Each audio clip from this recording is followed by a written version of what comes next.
Assalamualaikum warahmatullahi wabarakatuh. Pada video ini kami akan menyajikan materi penjelasan mengenai momen inersia bab 1. Perkenalkan, nama saya Yen Karina Agatha, nomor urut 36, bersama dengan rekan-rekan saya. Saya Nariswari Naura Sampurno, absen 26. Saya Mary Fatima Turia, nomor absen 20. Saya Nur Fadila, nomor absen 29. Saya Faustina Marta Federa Arianti, nomor absen 15. Saya Elizabeth Rendra Zanurani, nomor absen 12. Selamat menikmati video kami. Assalamualaikum warahmatullahi wabarakatuh.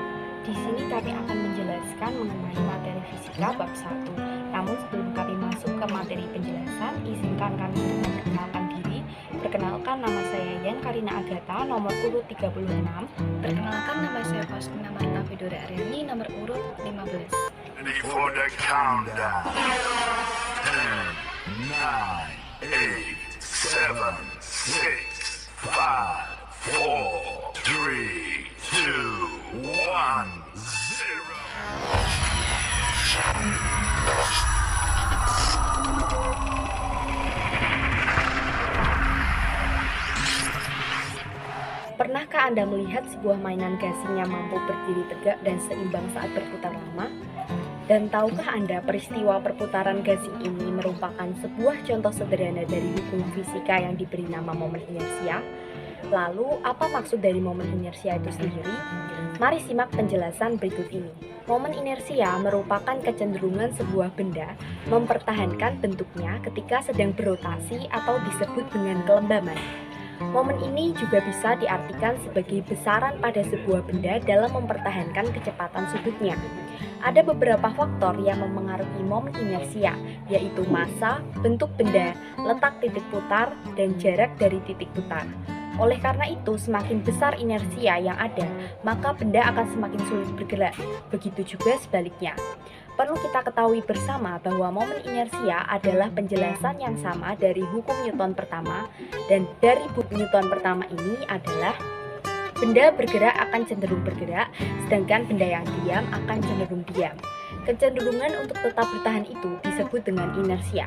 Dan pernahkah Anda melihat sebuah pohon yang berisi buah-buahan atau daun? Nah, ketika pohon itu terguncang, daun-daun dan buah yang awalnya hanya diam, mereka terlepas dari batangnya dan jatuh ke bawah karena gaya gravitasi. Itulah contoh sederhana dari inersia. Sementara itu, contoh dari inersia adalah ketika kita mencoba menggelindingkan cincin dengan kelereng di bidang miring secara bersamaan. Asumsikan kecepatan dari kedua benda tersebut adalah sama. Manakah benda yang akan lebih dulu sampai? Jawabannya adalah kelereng. Mengapa bisa demikian? Hal itu dikarenakan massa dari kelereng lebih padat dan tersebar hingga dekat dengan titik sumbu, sedangkan cincin hanya pada bagian padatnya saja. Fenomena antara kelereng dengan cincin itu sesuai dengan konsep dari inersia, di mana makin jauh jarak massa benda dengan sumbu, maka makin besar juga momen inersianya. Seperti diketahui sebelumnya, ketika momen inersia besar, maka kecepatan dari suatu benda akan lebih lambat. Dan rumus inersia ini untuk menjelaskan momen inersia. Ada dua tipe dari momen inersia, yaitu yang pertama, momen inersia benda titik. Momen inersia benda titik atau disebut juga dengan partikel ini adalah untuk menjelaskan posisi dari suatu benda yang diibaratkan seperti suatu titik. Artinya, ketika sebuah benda bergerak, berputar, atau berotasi, seluruh kecepatan dari sudut benda itu tetap sama. Jadi, benda itu seolah-olah seperti sebuah titik. Untuk menemukan rumus momen inersia pada benda titik, rumusnya adalah hasil kali antara massa dengan kuadrat jarak benda terhadap sumbu putar, atau digambarkan sebagai I sama dengan mr kuadrat. Sebagaimana keterangan I adalah momen inersia, M adalah massa benda dalam kg, R adalah jarak benda terhadap sumbu putar atau jari-jari. Yang kedua, ada momen inersia benda tegar. Benda tegar merupakan benda yang terdiri dari titik-titik atau partikel yang tersebar di seluruh benda. Setiap partikel yang menyusun benda tersebut memiliki massa dan jarak dari sumbu rotasi. Rumus untuk momen inersia benda tegar ini secara umum dapat digambarkan sebagai I sama dengan K mr kuadrat. Dengan K adalah konstanta benda tegar, I adalah momen inersia, M adalah massa benda dalam satuan kg atau kilogram, dan R adalah jarak benda terhadap sumbu putar atau jari-jari dalam satuan meter. Untuk eksperimen mengenai momen inersia juga dapat dilakukan dengan penggaris, di mana perbedaan area pegangan pada penggaris juga akan menentukan kekakuan penggaris tersebut. Materi selanjutnya akan dijelaskan oleh rekan saya. Di sini saya akan melanjutkan materi dari teman saya. Bentuk penggaris mempengaruhi kekakuan. Kekakuan adalah momen inersia area resistensi terhadap lentur atau deformasi. Hal inilah yang menyebabkan balok diorientasikan sedemikian rupa, sehingga kekakuan atau momen inersia luasnya lebih besar. Hal ini merupakan kekakuan alami akibat bentuk balok.